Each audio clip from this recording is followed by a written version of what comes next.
I don't know if that's better than the cheesy one, to be honest. Happy. It's really long. Yeah, it is a bit happier, isn't it? Anyway, there's our new introduction, which is quite interesting. Hello. Back with the WP Builds Weekly WordPress News, which is the last time I'll say those words because we've decided to reinvent it, and we're now going to call it This Week in WordPress. Is that any better? You like that? This week yeah, that's great. I like it. Okay. Yeah. Okay, we'll go for that from this moment. It cost us $800,000 to rebrand, didn't it? We got a good deal. Yeah, we really did. Basically, Paul and I had a chat with a coffee the other day and thought, what can we call it? And that's what we've decided. It's called This Week in WordPress from now on. I am joined for This Week in WordPress by three very nice people, one of whom is really new to me, and I only met him. Well, apparently we have met before in the real world, but I'm going to get to know him as we speak today, so that's really nice. But we have had Dovy on the podcast before. We have had Paul on the podcast before, but we've not had Max on the podcast before. We're going to limit the introductions, if that's all right, because we're trying to get straight to the chase a bit more these days. But if you just very briefly, Dovy, start with you. Do you want to just quickly tell us who you are and so on? I'm Dovy Paukstys. I am co-founder and creator of Redux Framework, and I'm a nerd. And a Ninja Dad. Ninja Dad. Oh, nice. He is wearing a Ninja Dad t-shirt. We're also going to repurpose the audio from this. So I'm going to try not to say words like watching and things like that. I'm going to try and not do too much on the camera, but there we go. And then Max. Hello, Max. Tell us who you are. It's very nice to meet you. Hello, guys. Thanks, Nathan and Paul, for inviting me. It's a pleasure joining this podcast. So my name is Mozia Firuzman, but folks call me Max, so feel free to call me Max. I'm a co-founder in ArtBees. We create WordPress products and services. So it includes WordPress themes and WordPress services as well as plugins. Okay, thank you so much. We'll be sure to make some links on our post for both of those places. Sure. Thank you. Yeah, thanks very much for joining us. And finally, Paul. Well, Paul's here every week, but what have you got for us this week? What's your elevator pitch? It's just the same. It's just short as usual. Just Paul here from the Dicky Bird Studio, and we're a WordPress agency. Very nice.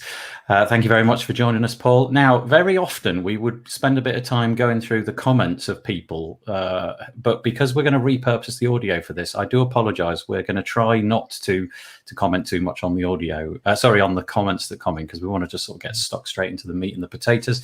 But if you have a comment about the content of what we're going to talk about, feel free to add that. In fact, please do, because we'll be sure to mention those things. So a lot has happened in the WordPress week. Paul is going to probably kick us off. Is that all right, Paul? You're going to kick us off with the first article, which is a WordPress core one. Yep, sure. And those comments are flying in, aren't they? Yeah, we've got about 6. You can see 6. I didn't see any, actually. Oh, okay. So, I mean, just to prove that they're there, look, there's this one, this one, this one, this one, there this you go. One, although he's in different places, and this one. There you go. Oh, there you go. Okay, well, yeah, we're just going to kick off with the WordPress core news, which we're not going to spend too much time talking about. There's 2 items today. We've got the WordPress 5.6 Beta 4 is out now, and really the main headline from that is just that 42 bugs have been fixed since the last version of the beta. So some people who we're eternally happy and grateful to have been working away making WordPress 5.6 Beta 4 for us. The next item is the themes team has removed the outdated CSS guidelines, and they've added stricter requirement for links in content. So the outdated CSS guidelines is probably something only of interest to anyone who is creating themes in the repo, whereas the stricter requirement for links in content is a slightly interesting one that's caused a little bit of debate in the comments section on the Dovy Tavern website. That's where it's come from. And what it's basically saying is that the themes that are in the repo now need to have very clear URL links, hyperlinks. So the links need to always be, by default, styled with an underline. So the classic way, and this is for an accessibility reason, that they want the default setting of a theme to always have underline links. Now they're saying that you can probably have options in the theme so that you can change that setting and you can have no underline, or you can put your own CSS in to do some funky new style underlines and stuff like that. But at the moment, they've decided that they want to do a bold step to make the themes out of the box a little bit more accessible for those people who don't mess around with their themes too much. And those links will always be nice and readable and seeable and underlined in the classic sense.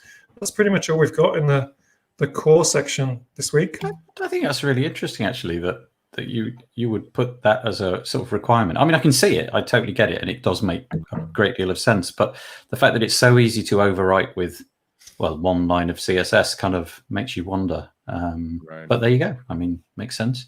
I'm no accessibility expert, but is that presumably then the default that we should all aspire to with accessibility? Yeah, that's the general angle is that, and then there's a little bit of discussion in the comments on the article if anyone wants to click through to it. Just saying, you know, there's more accessible ways to do this or that. But the rationale is that as a default level playing field, it's a good thing to go with, to have those links underlined, even if some people's websites don't do that because they prefer them to look a bit more sexy with no underlines. Yeah, sexy websites. That's right. That's right, David. Yeah. Go on, you carry on. I was just curious, did they ever end up taking out the other jQuery stuff they were talking about with this release, or did they back that change out? There was going to be another issue like jQuery migrate. Oh, that's right. That seems like that was a month or so ago, wasn't it? We heard about that. There was going to be a pulling of all of that. Yeah. I don't know. Yeah. No. I know that I have to use on some of the old websites the jQuery migrate kind of patch plugin on a lot of those sites, and it produces some irritating red, red highlights on things in the dashboard that I just have to explain to my client. So it's this old plugin here or something, and even it's supposed to be red. It's supposed to be red, yeah. It's 5.6 will ship with the newest jQuery migrate, or the newest jQuery plugin, and they will not. So you'll potentially lose some older code even more. Does that mean that we get rid of the migrate plugin that patches it? Or they upgrade it to a newer jQuery migrate, getting rid of older migrate code? All right. Okay, it's getting quite meta, isn't it? Yeah. Try to keep up, everybody. Dovy, your mic is quite quiet, by the way. We tried to get to that. Yeah. Is that better? That is better. Yeah. Oh, okay, good. Yeah, that is better. Okay, so is that enough for core, Paul? Are you happy that you've covered that one? I think so, unless anyone's got anything else to add. But that was all we had. Not in the core section. I will quickly say I am going to share my screen just because it makes sense at this point. But all I'm doing is showing you news.wpbuilds.com. This is where we're now keeping our news archive. So if you did want to follow along, what we're intending to do is I produce this piece of content on a Monday, and it's basically some curated links for WordPress stuff that I've spotted that I think is interesting over the previous week. And then the approach that we're going to take now is that Paul and I, at the end of the week, so last Friday, Paul and I are just going to pick out 3 or 4, 5 or 6, something like that, things that we think rise to the top, things that are more interesting, so that we're not spending 5 minutes on each individual piece. We're spending more like 10 minutes on each individual piece. And so hopefully if you go to this article, you'll find the one that we're on about in each particular case. So that's news.wpbuilds.com. And the first one proper, which we want to get into, which really quite an interesting piece. It's over on WP Tavern, but it's about something that I'm sure we've all heard of before. This marketplace called Envato. And the title of this piece is Envato passes, wait for it, 1 billion. Yeah, I should just say trillion just to throw everybody. $1 billion in community earnings, while continuing to aggressively market its Elements subscription against marketplace authors. And Paul, I know you wanted to sort of introduce this one, but I know Dovy, I don't know what Max's opinion will be about this, but I know Dovy's got a long and interesting history with Envato. So Paul, go for it. Yeah, I just want to set the scene a little bit here that we're really lucky this week to have Dovy and Max on, because Dovy, for instance, with Redux.io, his plugin powers a ton of the themes and plugins, from what I understand, that are on the Envato marketplace. About 30%. There you go. So a lot of the ones that you will buy and that you will know of use Redux.io. So really well placed to know a little bit about what's going on the Envato thing. So it's all his fault. Is that what you're saying? Yeah. And clearly you're going to be, you seriously must be rich from all that, Dovy, I imagine, and you can fill us in on that later on. Thanks, Paul. Max, on the other hand, I know Max because he's a co-founder of Jupiter X theme, which is one of the very popular themes on Theme Forest, which is part of Envato. So specifically, that's why I invited Max here today, because I'd really like to hear his opinion on this as well. And also, what's interesting about Jupiter X as a product is that it's still on Theme Forest, which I thought it wasn't, but Max corrected me on that just the other day. But it's also the theme also moved to be full DPL and is available outside of Envato as well. So that was interesting. I'd be interested to know why. Is there anything in this article that was motivating on that? But I think this article breaks down to a few things. First of all, $1 billion in community earnings. So I know there's going to be some negative comments about Envato in this discussion, and we've all got something bad to say about that. But $1 billion has been putting food on the table as a result of Envato. And so you've got to give them some credit for that, especially Dovy, who's somehow behind 30% of a lot of the stuff on there. But then the second part of this article is around probably the perceived decline of sales on the Envato network, which I imagine is a thing. They do mention it in the article. It's a huge article.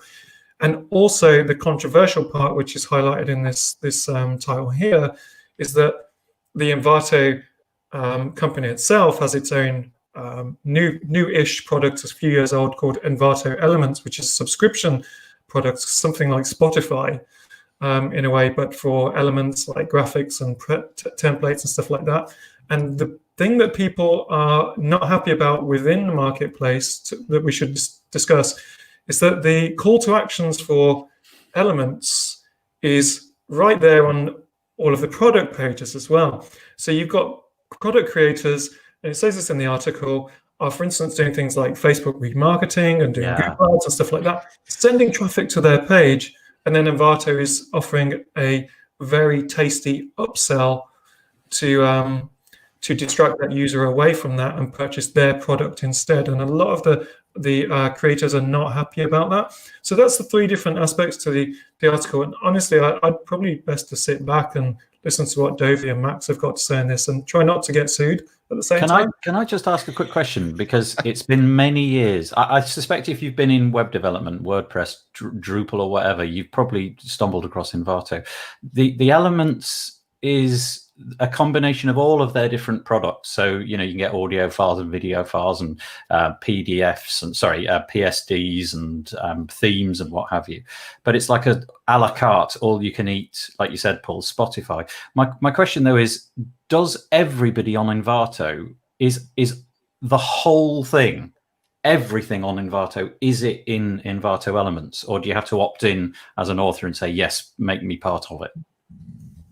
You have to opt in. Okay. So there is some benefit. Okay, right. All right. Okay, right. That's it. That's all I had to say. So yeah, over to you guys. Maybe Dovy first. Kick us off. What do you think?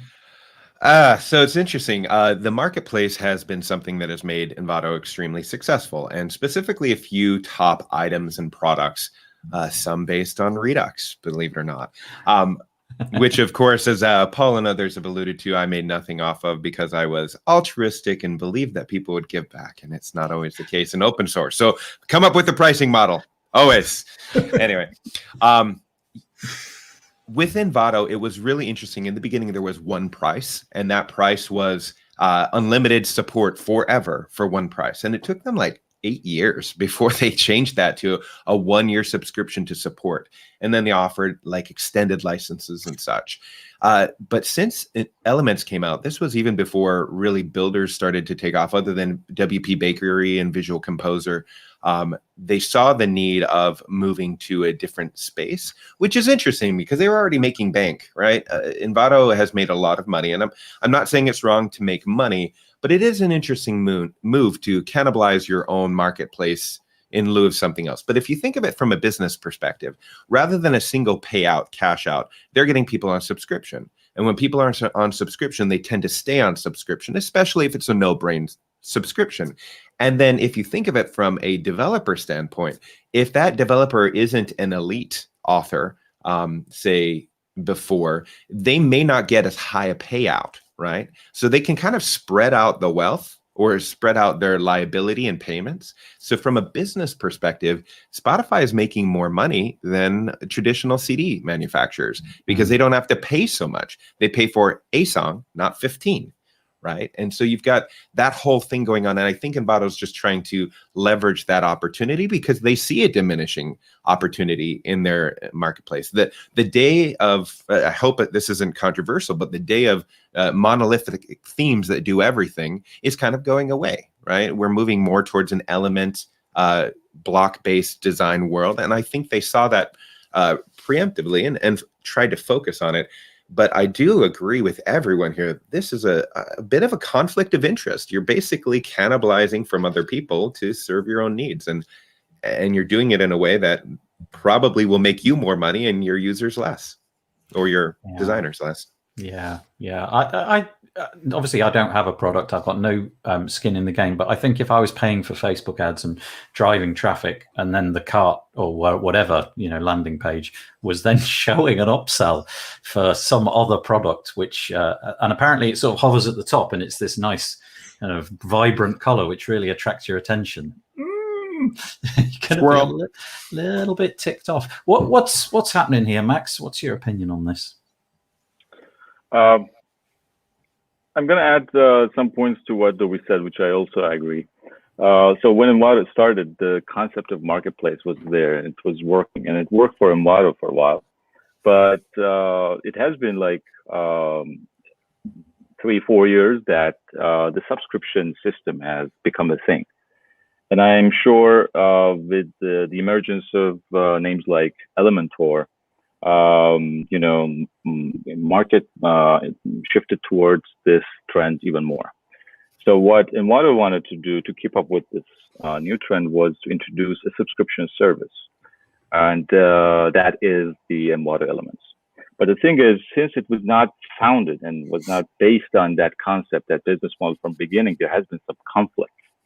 What Dovy said, conflict of interest. And that is causing the problem. All the complaints that are mentioned in this article in VP Tavern are caused by that. So you have a user base, a community already that are working within the old business model, which is the one-off purchases and such. And then you introduce another service to actually leverage the benefits of a subscription model like Envato Elements. And here some problems are caused. So what we did actually, as one of the old authors of Envato, first we started with Graphic River, as you may know, and then we changed to Team Forest with our team, Jupiter X. So we actually got a chance to talk to folks in Envato a couple of times, and we actually wanted to reflect this concern as one of the community members. But the thing is that Envato wanted to keep up with this trend, and they really wanted this to happen. So that is right, what is mentioned in this article, that they invested more and more of the resources into Envato Elements.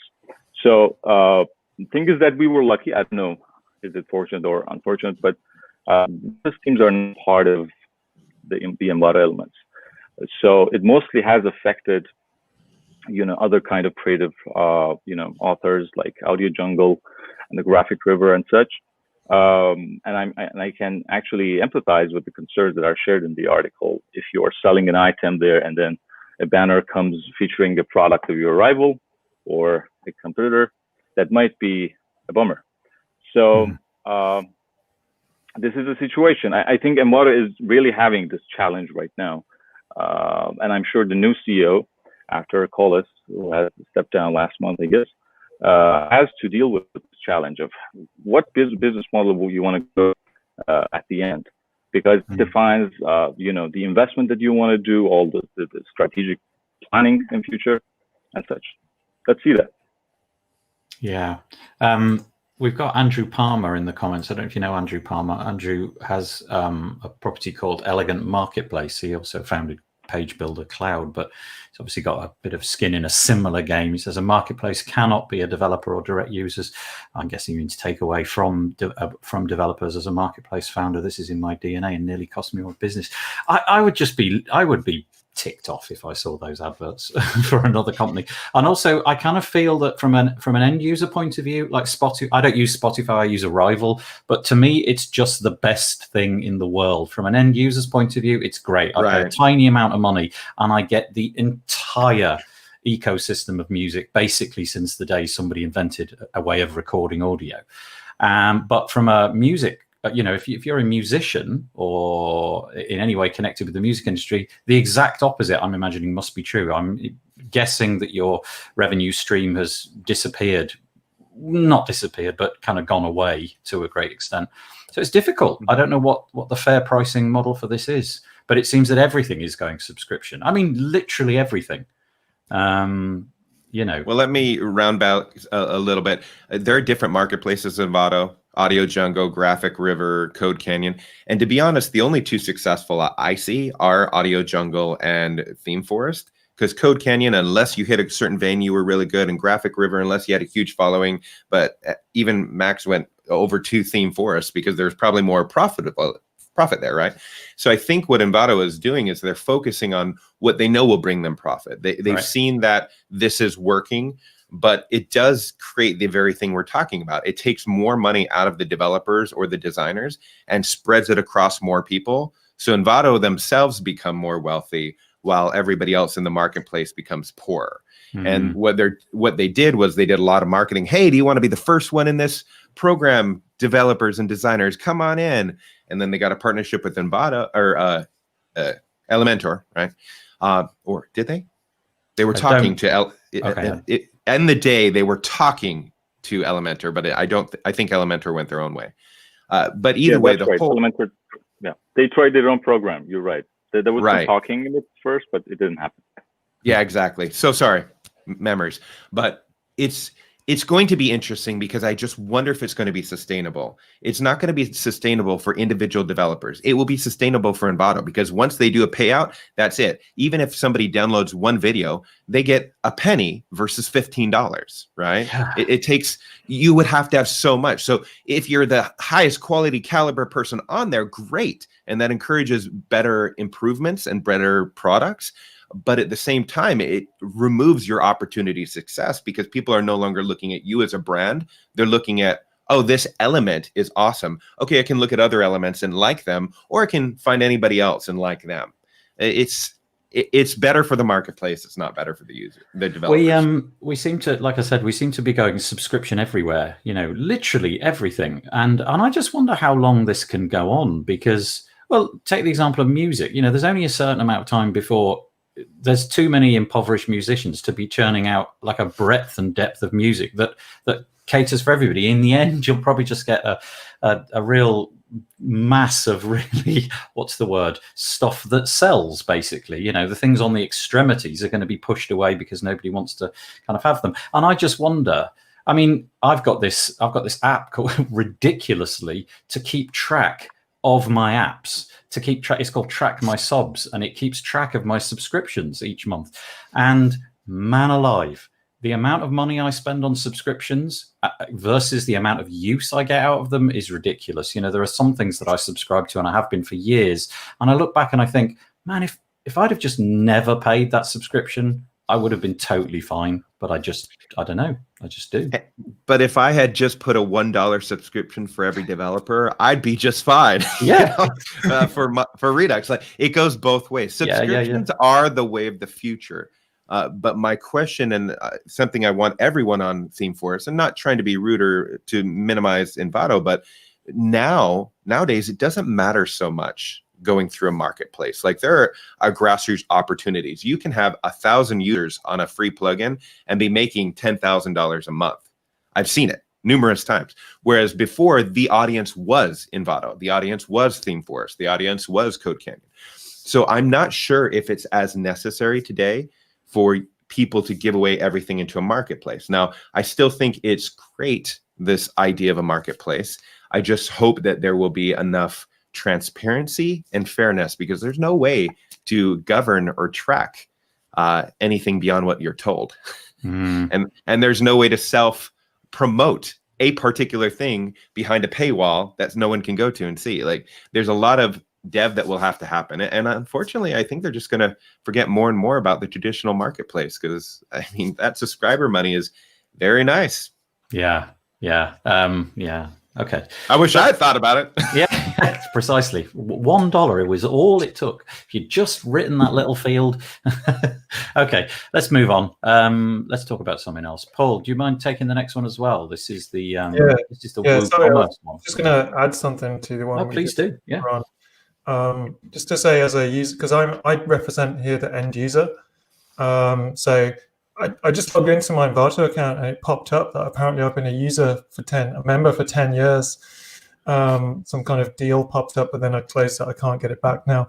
But, I didn't buy anything for maybe 4 or 5 years really of note, but I used to buy a lot when I was transitioning from being a kind of temporary project manager for a few years into coming back into web development and finding everything had changed and I needed to catch up. So I was buying a lot of Envato, ThemeForest, Code Canyon plugins and themes and stuff like that for a while, and then I stopped when I found my place with things like GeneratePress and Beaver Builder and those kind of things. But I did buy an Envato Elements subscription just 3 weeks ago because I changed my process quite a lot. I use Sketch for design, and there's a really useful Sketch plugin for Envato Elements. That means when I'm designing things, I can just pop the plugin open right in Sketch, search for something like a wireframe or something, pull it straight in, and just like we said earlier, it didn't really occur to me who the author of that was. It was just that's the thing that I need. But they have made a product that is relevant to me again, and I don't know what they could have, what they should morally do differently, because it does feel like there's a kind of, but this is change, isn't it? So change happens, and I think Envato Elements, it's a bit like Uber drivers. They all know they're going to be made redundant eventually by self-driving cars. So they just moan about it at the moment. They're just like, oh, this is going to happen, and they don't really care about us and stuff like that. And you could say to someone, well, go and start something new, but it's not that easy when someone has kind of been doing this for like 10 years or their whole life as a developer or a taxi driver or something like that. What's Andrew saying? Andrew sort of making a similar point that Andrew Palmer, I should say, many developers are starting their own clubs. It's especially relevant for plugin and theme developers that have multiple products. A monthly subscription is better than one-off sales. And then he goes on to say, marketplaces are a great way to get your products out there. We have a number of vendors getting between 2 to 5K a month, some admittedly only getting coffee money though. Yeah, imagine that you're Coldplay on Spotify, you're probably doing all right. But if you are, not basically anybody other than the Foo Fighters and Coldplay and, the bands of their ilk, you're going to be kind of thinking, oh, this is tough stuff. And Max. Hello, Max. I use Envato Elements for After Effects assets and 3D images. Yeah. I confess I've used it. It wasn't actually my account. I used the WP and Up account to get songs for the podcast that I did for them. And it was fabulous. It was it was really well built. The filtering and the searching, you could actually get to a track that sounded like you wanted it to sound like, because somebody had put in the legwork to curate it all and make the filters apply correctly. So it was a great experience, but it just does make me a bit sad when you hear about people who have gone from doing fairly well to now suddenly not doing quite so well because they don't have that status in the platform. Now, don't get me wrong. I think it's genius, and I think it's where it has to go to be sustainable. Yeah. I just think people have to recognize that they're going to have lower margins on the marketplace. And so they either have to launch their own club or shift their model to support and be in this marketplace and be good enough to be the chosen ones that people download so that they get paid. And that is a different world than just, I've got every feature versus I have to be the best. Yeah. Exactly. Can I also add a comment on top of what Paul and Dovy said? I actually think, just like Paul says, maybe the idea of going subscription-based is good and it's working, just like what Envato folks says, the numbers are showing that. But it's working in the other side of the marketplace, which is like graphic assets and such. But WordPress themes is the biggest chunk, maybe one of the biggest, just like what folks in Envato says, 1/3 of their revenue is coming from WordPress, if nothing more. So if you want to embrace that new model, you should, I think that they should look for ways to embrace it in the WordPress space as well, which I'm going to say they did. I don't know if Dovy remembers it, but there was a called Envato Sites that they invited some of the top authors. Yeah. And we actually volunteered. We looked forward to it. We wanted to support it. That was a good idea, but it didn't work. And we actually were surprised that it didn't work. And I'm sure folks in Envato were surprised as well. So they were asking themselves why it didn't work when it works for graphical assets and elements. Why it's not working here? Maybe that was a big question, which is still there above their head, and they're trying to figure out. But they say the safest way ahead is to just keep Team Forest the way it is, with its own one purchase kind of, marketplace, and then we will see about it in future.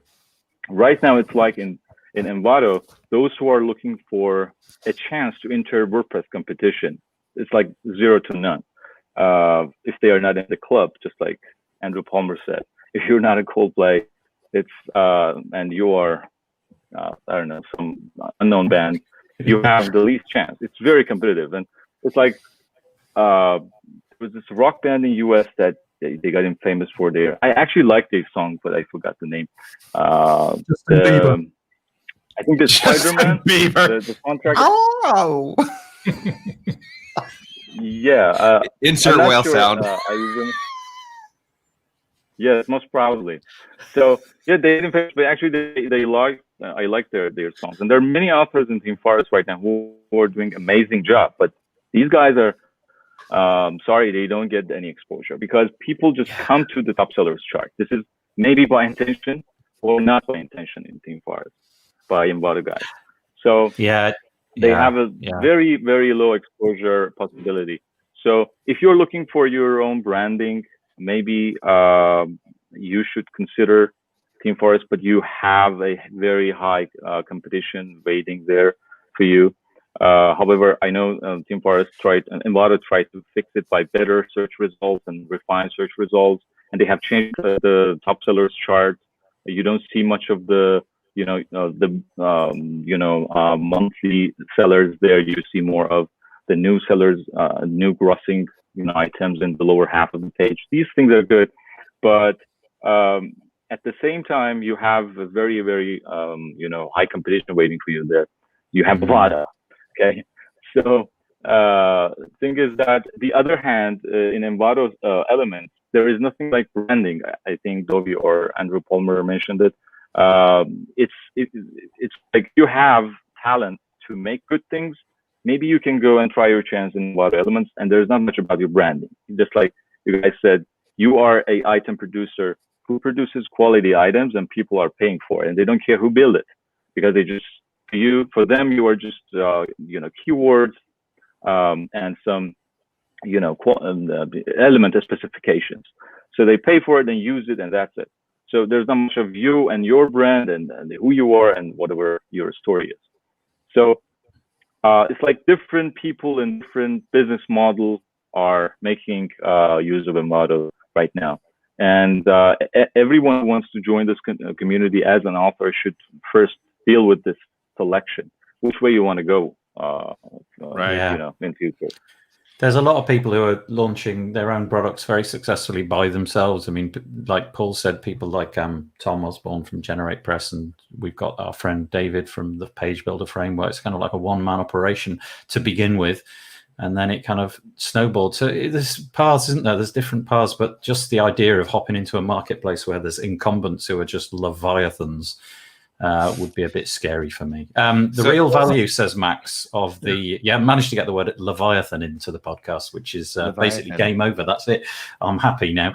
The real value for WordPress is in the Elementor blocks by Envato. I kind of forgotten about them. It's like iTunes selling single songs over an albums back in the day. Right.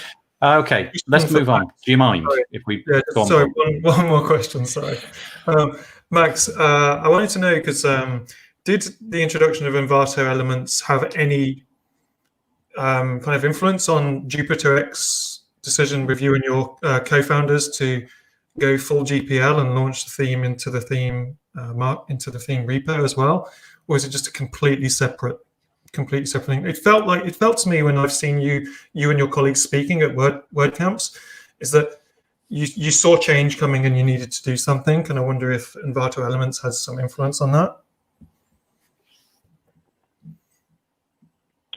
Sure. We actually had our reasons to go full GPL, because in Team Forest there's this thing called split GPL, which is a mixed licensing of GPL and non-GPL items. So part of your assets, part of your product is GPL, and the other part is not. So, and this is the point with the Team and Envato, as you know. So we didn't have a specific, sales goals to do it. Actually, we were okay. We were not going to get shocked if the sales were going to drop. We were actually ready for that. But we had other reasons, and it's the philosophy of WordPress, which is being open and letting people use of the same thing that you use to build a business and build whatever venture you have. And that was it. We wanted to join the WordPress community, not just as authors who are making bucks, but also as contributors in whatever way we can, as sponsors, as speakers, and anything. And it was rewarding a lot in that sense. But maybe it wasn't immediately rewarding financially for us, because for people who are selling in Team Forest, and also some of the buyers in Team Forest, it's just that you go and pay for an item and then you customize it and sell it to someone. They don't care about this kind of things, but we cared about it, and we were looking for them, and that's why it was rewarding for us. So, as a response to your question, introducing Envato Elements, no, it didn't affect our sales, but going GPL affected us in terms of sales in this way, that for majority of people who use WordPress, GPL means stealing easier. So you can just that can also be a example. So I see my items along many other items, though we had seen this as well. They're just freely advertising items out there, and you cannot even report them to Facebook or Google and stuff because of the licensing. But GPL is more than that, and maybe it has affected our sales in that way, because there are less whatever restrictions on the licensing, and some people can make money out of your efforts without doing anything in extra, which is in addition to that, which is the philosophy of GPL. You take something and you build something upon that, and then you can sell it. These are the problems. But like I said, the philosophy of GPL and WordPress community that we believe in was enough of a reason for us to go towards that. And we are very, very happy with that. Nice. Can I give 2 more warnings? Yeah. Okay. Sure. Warning number 1, just remember WordPress was a fork. WooCommerce was a fork. Jetpack was not. But if you're going to do on Theme Forest, I really urge you something. Don't publish on the theme forums at all about your theme. Our one of our co-founders for a time, Kevin Provence, had a theme that he spent about 4.5 months building, and somebody copied it in a month, posted it on there, and then got his theme submitted to be removed as fraudulent. And Envato did nothing about it. Nothing. Because the other guy was an elite author and actually one of our long-term users, and just completely stole the whole thing. And he got a bunch of his buddies from across the nation to say that this guy was copying. And yeah, so my friend lost it all. So just be very cautious. I would never post publicly anything that is ready to release or isn't ready, because it will probably be reproduced. Right. That's good advice. So keep it under wraps until it's ready. Then it's sad. Yeah. Yeah, it is. Well, that's the tricky nature of the GPL, isn't it? We sort of encounter problems like this all the time. It's brilliant, but it has its flaws. Right. Yeah. Okay. I am going to move it on if that's all right, because I want Paul to talk about, well, perfect sort of segue, I suppose. We're selling things. WooCommerce. Cyber Monday. We'll mash 2 things together here, because I've got something about Black Friday as well. Okay, so Black Friday's coming up. I know, Black Friday's coming up. This is quite a nice article from the guys at Woo, kind of telling you how to get your store ready. Like, you didn't know, you probably did know how to get your store ready. But Paul, I know you haven't got a stall, but if it was, would it now be ready? I think this article is nice for those people who have had to switch to digital because of the lockdown. And it mentions at the start of this article that's on woocommerce.com. The article is called "Making the Most of Cyber Monday 2020: How to Prepare Your Store." So Cyber Monday is, you've got Black Friday, which happens online as well. But I think Black Friday traditionally was people going into actual shops. And then Cyber Monday was kind of a spin-off where people would buy stuff online. That's where all the online deals happen. And it says, according to Google, and Google tends to know everything about everyone. So more than a third of US customers who normally shop in stores for Black Friday say they won't this year. And that's probably going to be a lot more for the UK-based shoppers as well, because we're in lockdown. But retailers are expecting a lot from online shopping. So the problem, if you were a physical store that was relying on Black Friday, people turning up into your actual shops or shop, you may be getting severely outdone by some of your digital competitors who are far more savvy than you at doing online sales. And so it's a fairly short guide, but it really does kind of give you the everything you really need to do to cover the bases if you've got an online store, in terms of communicating to your customers, marketing with Facebook ads and Google ads and stuff like that, making sure that you have enough stock and that you've got a fantastic on-store experience, and make sure you've tested it and made sure that your server can take it if you do happen to get a surge. So I think this is a really nice short article written by Catherine Ma on the woocommerce.com website. And yeah, a lot of us listening today probably don't need this article, but I just think it is a really good point that the retail stores with actual bricks and mortar are going to get hit again with because of the lockdown and COVID and the pandemic, because of savvy digital marketers. One of them obviously is Amazon. So they're doing pretty well out of this. So I don't know if there's anything anyone wants to add to that, but I've just got something to add, like about the bricks and mortar aspect of things. It was in the newspaper today, and it was just like this real quandary of worlds colliding at the moment because of COVID. Because obviously in the UK we're in lockdown, and it was a very successful bricks and mortar card seller, and they basically sell greetings cards, so birthday cards, and obviously they're going to make the most amount of their revenue in the run up to Christmas, when everybody buys packs of cards. Now, they're not allowed to be open. They're completely shut down. But online is, and so are supermarkets. And that Clinton are basically sort of trying to say, look, I mean, what the heck are we supposed to do? You know, we just haven't got that business for online. Seems a bit unfair that if we walk into a supermarket, we can buy the exact same physical product because the supermarket's allowed to be open. I guess, you know, at some point, all of this COVID nonsense, I didn't mean to say that, COVID stuff will go away. Go political. Yeah. No. That was good, Nathan. Thanks for that. Yeah, and but for now, it does seem to me that if you're in business, you don't really have a business unless you're online to some extent. So I think Clinton's cards argument is a bit spurious because really, didn't you see this one coming? Did you not think that at some point people might choose to buy your cards online? I don't know. It's like Blockbuster. Blockbuster and Netflix, wasn't it? Yeah, I think Blockbuster got the chance to invest heavily in Netflix, I think, early on, from what I understand. And they were like, no, it's not going to work. Yeah, it's never also going to Redbox. Redbox killed him too. Okay. Well, I mean, yeah, the thing, the bit that I want to mention is just the sort of furore around Black Friday. And I don't know, Max, if you have a position on this, whether you're offering a considerable discount. You know, my concern is that everybody closes their wallets at some point in July and never opens them again until about 4 days before December, where all of a sudden the deals are out there and everybody's thinking, okay, I want to get at least 40%, 25%, whatever off. And to me, it's such a bizarre time of year.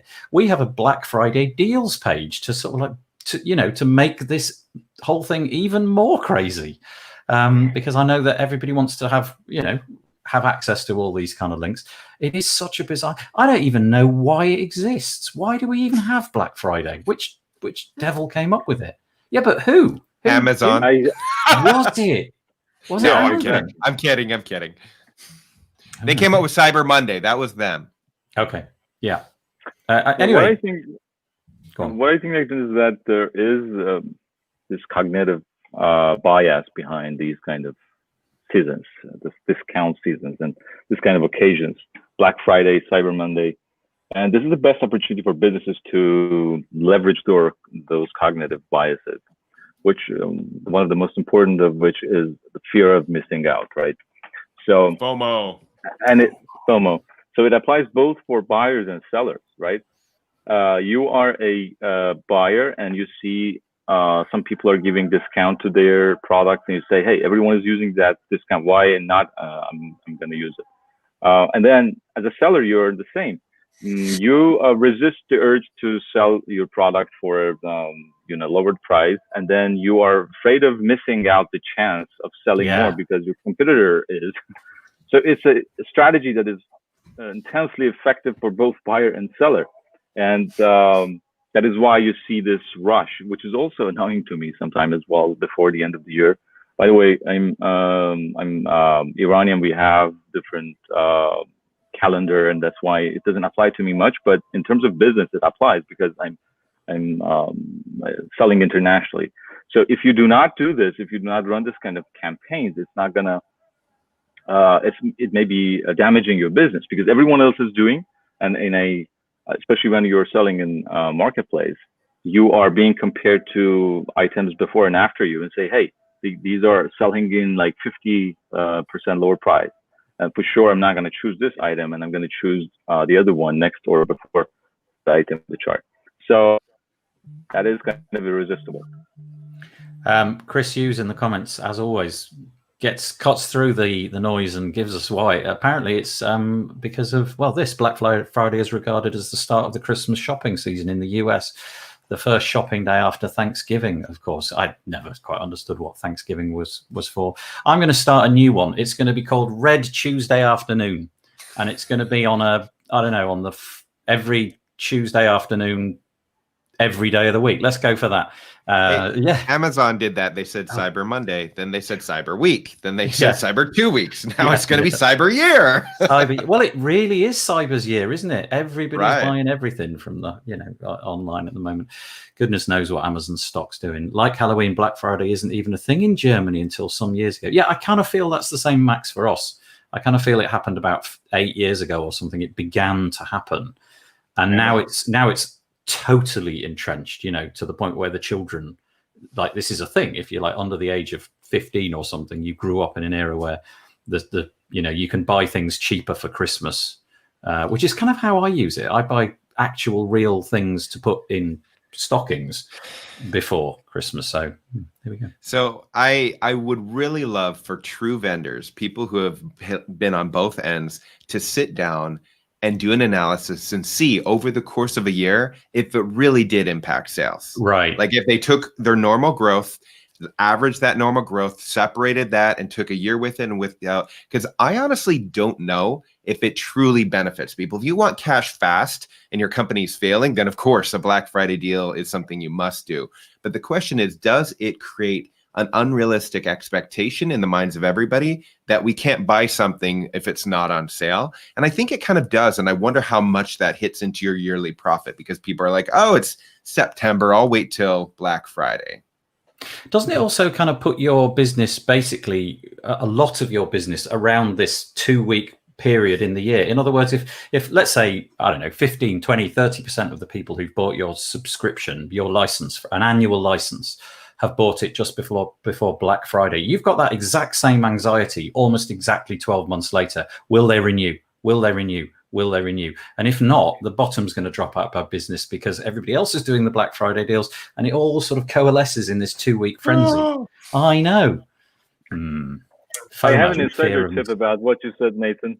So I think this is coming from someone who has been in the business of one-off purchases for almost a decade. Okay, so this Black Friday thing is really a nightmare in both ways. It's rewarding and a nightmare at the same time, actually. So yeah, you can make good. You can have good sales during that period of 1 week, 2 week, whatever, extended Cyber Monday week or month or whatever. But there's a risk of you, because of the business model that you have, which is one of purchase and not subscriptions.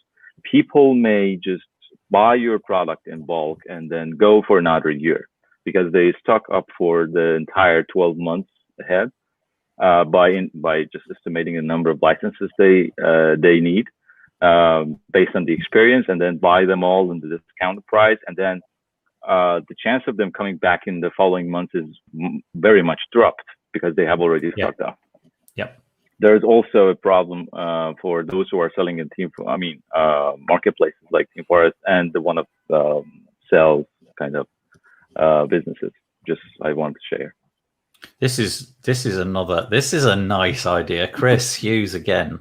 Next plugin I sell on Black Friday will have a 14-month license, so they can't renew during those sales. Do you think people would just like cut off the final 2 months? Maybe better. I don't know. That's a novel idea though, Chris. I like it. Yeah, and then look at this. I can't remember who it was. Somebody in the comments made the point that, it's Chris again. Halloween is a thing. I don't know if you noticed. This year, magically.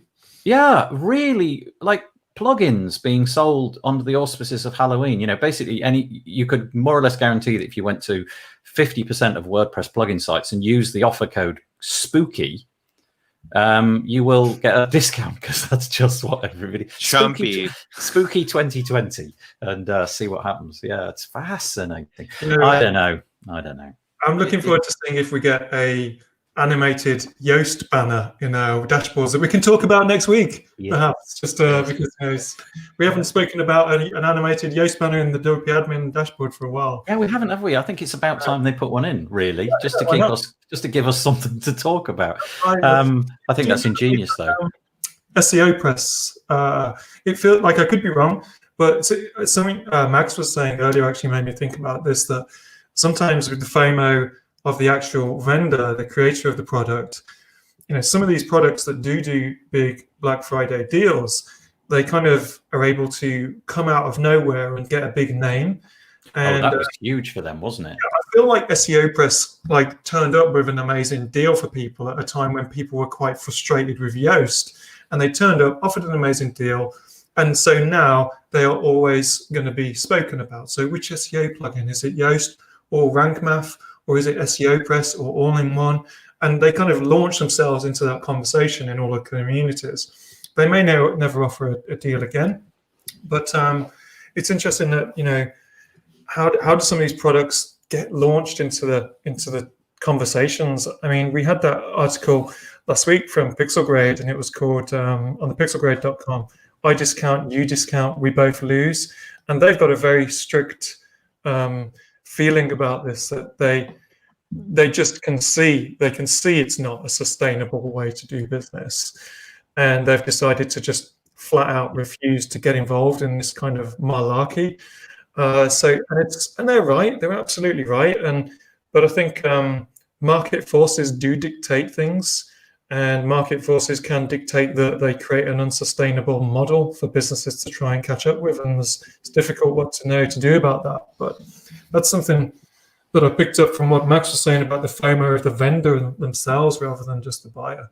I think SEO Press, I don't know how it worked financially for them, but from a marketing point of view, that was a genius move. They just went from 0 people. It was on nobody's radar. And then suddenly they put out this, I don't know if you guys followed that, but a couple of years ago, I think it was 2018, $99 for a lifetime deal, unlimited, basically uncapped everything.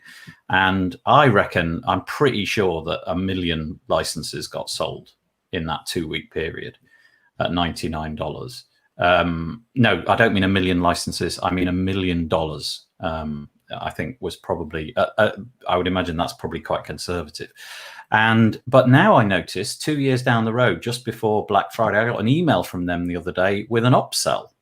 So, maybe they're losing money on that initially, but they've got some new and fresh ideas. So they've got a big email list. They've got a massive customer base.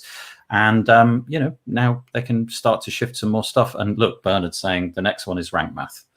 Lots of people talking about them at the moment. I don't know anything about them, but that's interesting. Their setup process is all about harvesting your email. If you bypass it all, it's a great plugin, but they have really mastered the craft of getting you into their email chain. Rank Math. Rank Math, yes. No, I don't know. Yeah, I'm not coming. And that's why they're growing so well. And they're actually growing like crazy.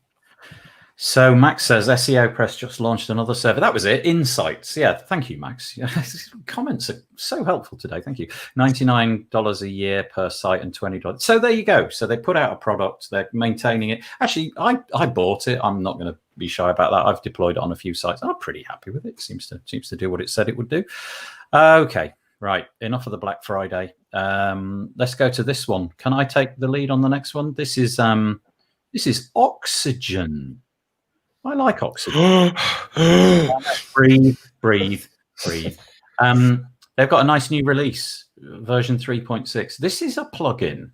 It's a page builder, but this has just sat in the background for 3-4 years now, kind of not getting the attention that the other major builders like Elementor and whatnot you have.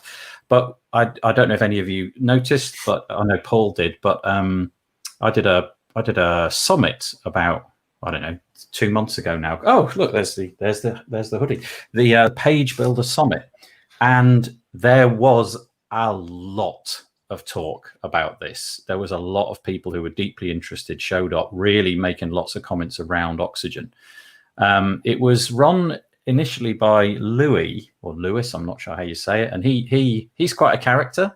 His marketing was quite interesting, and he was quite happy to put YouTube videos out, literally drawing attention to the problems with other rivals, shall we say. It was quite entertainment, actually. Do you remember those, Paul, where he would just, like, halfway through a video, he'd get so frustrated with the other page builder, he'd just like slag them off, Swear at them. Yeah, I remember. It was really excellent. How many divs there were in one particular page. He coined a word, didn't he? Divception, he called it. Right, yeah. It was hilarious, but you wouldn't want to be at the other end of it.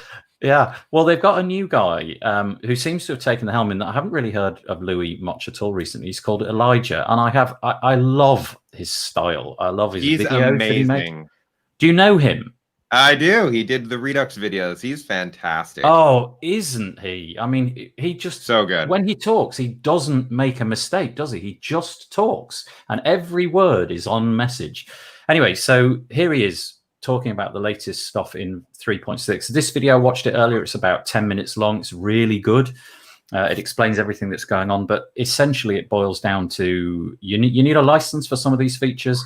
They've improved the capability to sort of stifle what certain user roles can do inside of Oxygen. So, for example, you might say, I don't want people to be able to, well, look on the screen. You've got these different options.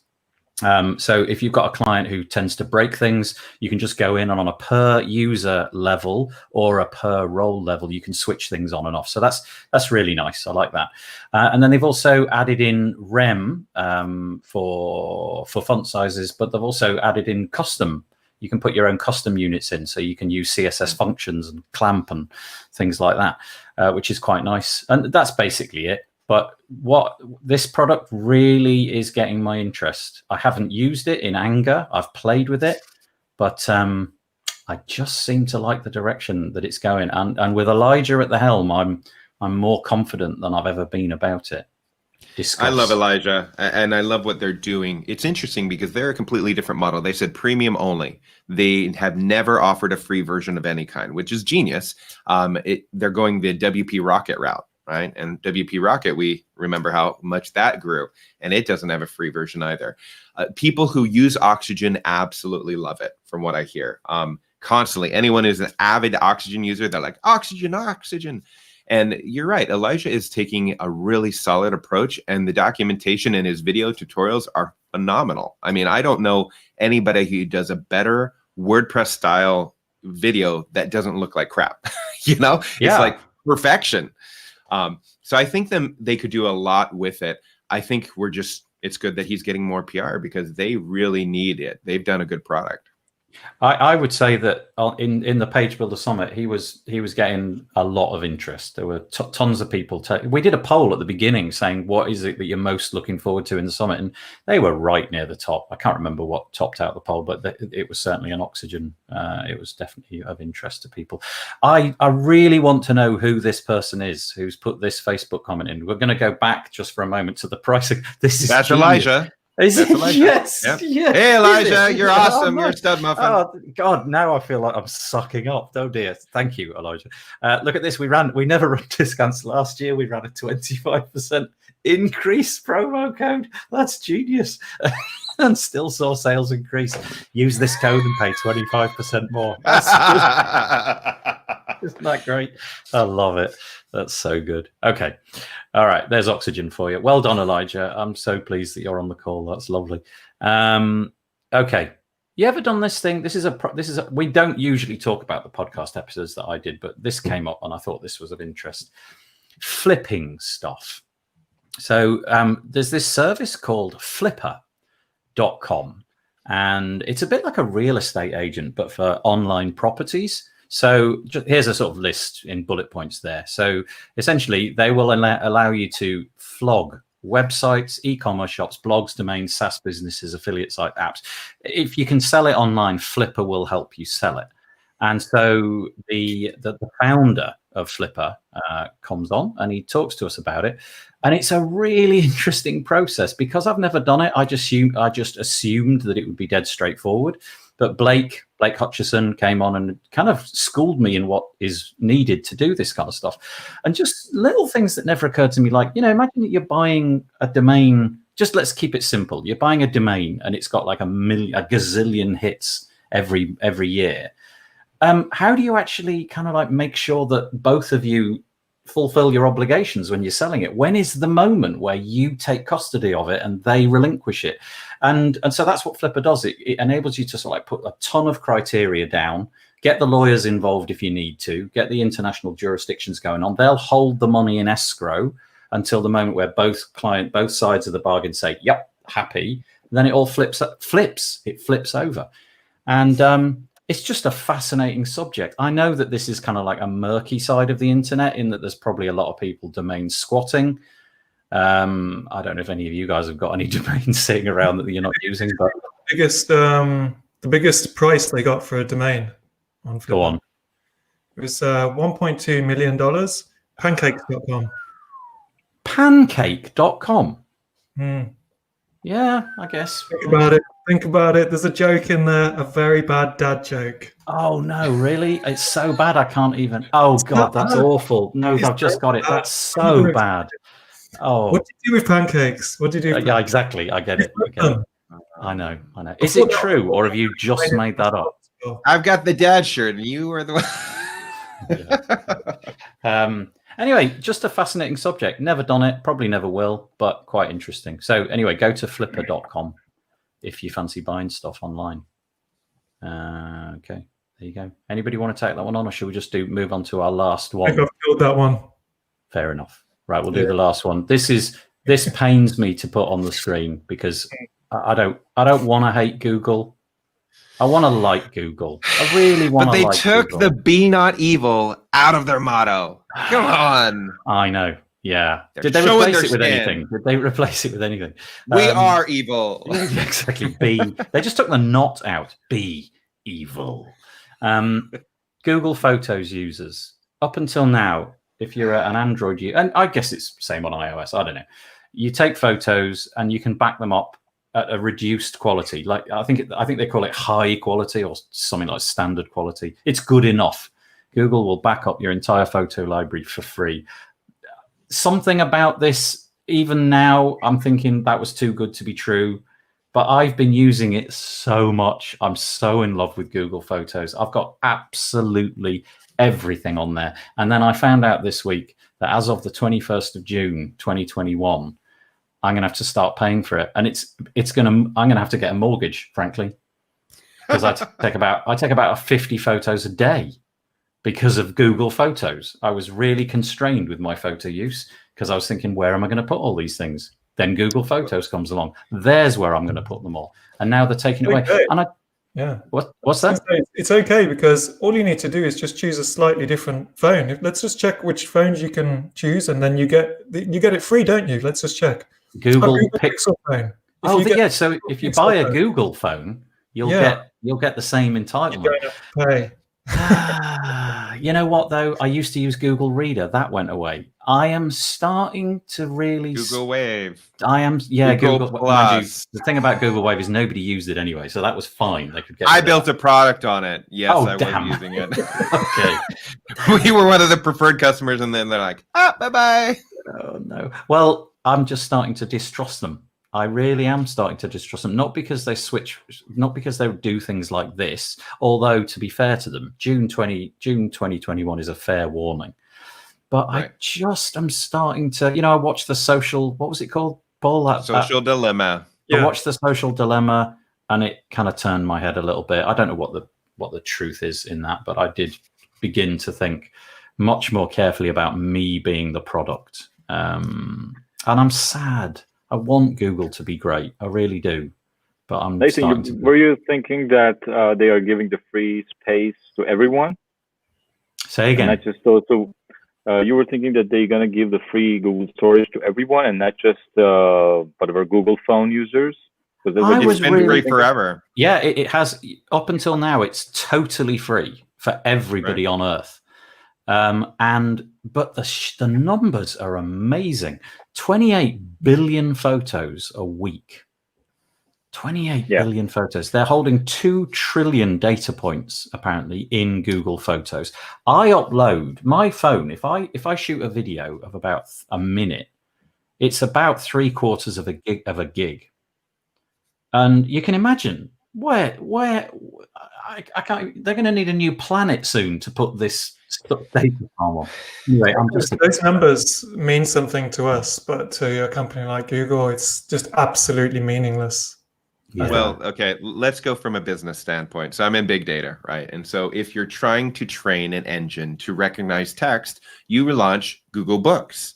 Google Books went through and they indexed all these books and found a way to read text.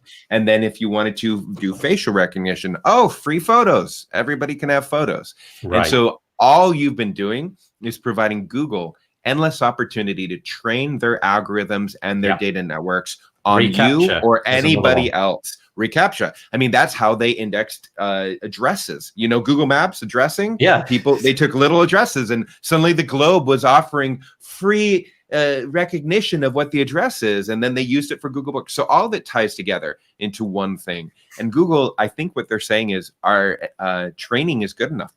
We don't need it anymore, so we're going to stop giving this away free, and you're going to have to start paying. But I don't want to pay. I want it to be free. I know. If you want it to be free, stop using Google and go to DuckDuckGo, and then maybe they'll switch it back. Yeah, I'm gonna get a Plex going. I think I got Plex. It's great. Yeah, I think that's what I'm gonna have to use instead. Lifetime from the beginning. But me too. Yes. $60. Yeah, something like that. Yeah, it's a good deal. Did Paul or Max? Have you ever fallen foul of like Google? Are you suspicious of them? You know, in any way? Of course, yeah. The maps was like the annoying part, because you want to use Google Maps API on your website. It is really, really hard to figure out where you do the keys. I've sent before, a YouTube video to a client, just go and do this, and they're like, I can't do it. And then I'm like, that's no problem. Let's jump on a call together. We'll do it together. And I'm like, I can't do it either. I don't know what to do. I can empathize with Paul. Say that. I can empathize with Paul. I can empathize with you, Paul, because when I noticed this news was published about Apple's, whatever the term is, planned depreciation that went viral, a couple of months ago. They deliberately slow down iPhones, so you go and buy new items. Yes. It was like I was cheated by my girlfriend. I had this good relationship with Apple all these years. I was happy for paying more for more quality and better quality, but this thing really broke me down, and I got to the point of really considering other items, other brands. This kind of thing that is really dirty. So that's a much better example of losing faith with it. But I have to say that this Google Photos one kind of might be the killer for me. For Google, I mean, it's not like I'm going to stop using their free. I just said Google, and my phone's just lit up. Look, another data point. Shut up. They're listening, like Facebook. They're always listening.